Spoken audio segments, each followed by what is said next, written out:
म्हैस राखायची, तिची सर्व काही व्यवस्था करायची, चारा पाणी, तिचं दूध काढावं लागतं, पुन्हा त्या दुधामध्ये विरजण टाकावं लागतं, त्याचं दही बनवावं लागतं, पुन्हा त्या दह्याचं मंथन करावं लागतं, मंथन करून त्यातून लोणी बाहेर येतं, पुन्हा त्या लोण्यावर प्रक्रिया करून मग त्याला तूप बनवलं जातं.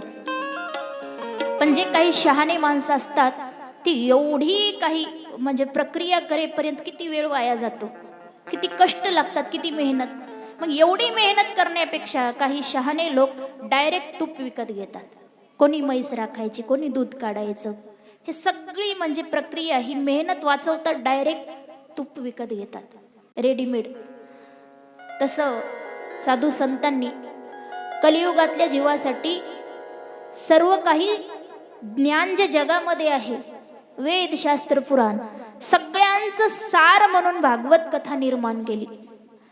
ही कथा ऐकली की बाकी काही ऐकण्यासारखं शिल्लक राहतच नाही, अशी सर्वश्रेष्ठ कथा आहे. सूतजी महाराज म्हणतात, ही कथा एवढी दुर्लभ आहे की स्वर्गातल्या देवांना देखील अधिकार नाही ही कथा ऐकण्याचा, केवळ मानवाला कथा ऐकण्याचा अधिकार आहे. ज्यावेळी शुकाचार्य महाराज राजा परीक्षिती यांना भागवत कथा सांगत होते, तेव्हा त्यावेळी जसं कथा सांगायला आरंभ केला त्याच वेळी स्वर्गाचा राजा इंद्र त्या ठिकाणी आला, हातामध्ये अमृताचा कलश घेऊन आला. शुकाचार्यांना वाटलं की काहीतरी गडबड आहे, हे स्वर्गातले देव असे बोलवलं तरी येत नाही, पण आज न बोलवता या ठिकाणी आले आहेत, म्हणजे नक्की काहीतरी गडबड आहे. त्यांनी विचारलं इंद्राला, कसं काय येणं केलंस? तेव्हा इंद्राने त्या ठिकाणी विनंती केली की महाराज, आम्ही असं ऐकलं की तुम्ही राजा परीक्षित यांना भागवत कथा सांगणार आहात, तर आम्ही एक प्रस्ताव तुमच्याकडे घेऊन आलोत. तुम्ही जी कथा राजा परीक्षित यांना सांगणार आहात ती कथा तुम्ही आम्हाला सांगा, आणि त्याच्या बदल्यामध्ये आम्ही हे अमृताचा कलश तुम्हाला देण्यासाठी आणला आहे, भेट म्हणून.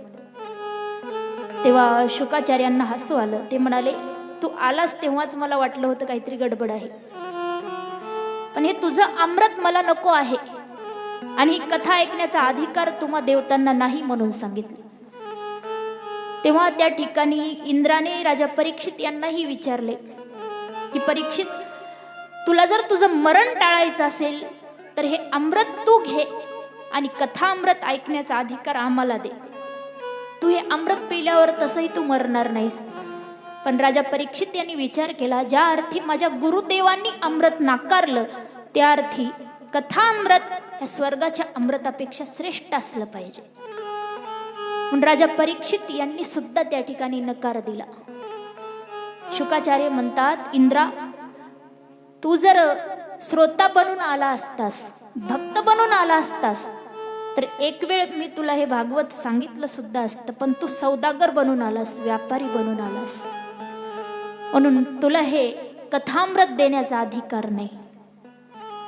जसं दुधामध्ये आईचं दूध अगदी श्रेष्ठ असतं आणि आईचं दूध विकलं जात नाही, तसं ही भागवत कथा फार दुर्लभ श्रेष्ठ आहे, याचा सौदा होऊ शकत नाही. ही श्रोता बनून, भक्त बनूनच श्रवण करावे लागते.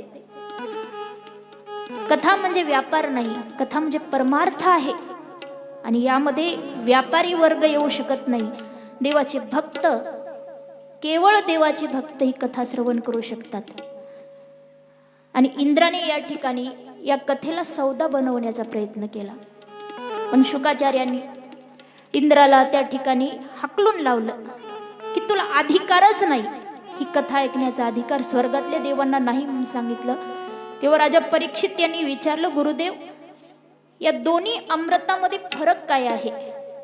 तेव्हा शुकांनी सांगितलं, हे स्वर्गातलं अमृत जे आहे ते दीर्घजीवी आहे, अनेक वर्ष माणूस जीवन जगतो, अमरत्व प्राप्त करून देतं. परंतु हे कथामृत कसं आहे, हे दिव्यजीवी आहे, थोडंच आयुष्य जगायचं पण चांगलं आयुष्य जगायचं. आणि ही कथामृत एवढं दुर्लभ आहे, फार भाग्यवानाला प्राप्त होतं. परीक्षिती, तू फार भाग्यवान आहेस असं म्हणतात. इंद्राला फार राग आला होता. इंद्राने जाऊन ब्रह्मदेवाला विनंती केली की तुम्ही काहीतरी सांगा शुकांना. कारण आम्ही कथा ऐकायला गेलो पण शुकांनी आम्हाला तिथून हाकलून दिलं, आम्हाला कथा सांगितली नाही. असं का? तेव्हा ब्रह्मदेव म्हणतात भागवत कथेत असं काय आहे हे मलाही माहित नाही. एकदा मला पाहू द्या की परीक्षिती राजाचा या परीक्षिती राजावर या कथेचा काय परिणाम होतो, एकदा मला पाहू द्या, म्हणजे माझ्या लक्षात येईल. तेव्हा जसं 7 दिवस पूर्ण झाले आणि राजा परीक्षिती यांचा उद्धार झाला, त्यावेळी मात्र ब्रह्मदेवालाही नवल वाटलं की केवळ 7 दिवसात या कथेच्या श्रवणाने राजा परीक्षिती मुक्त झाला.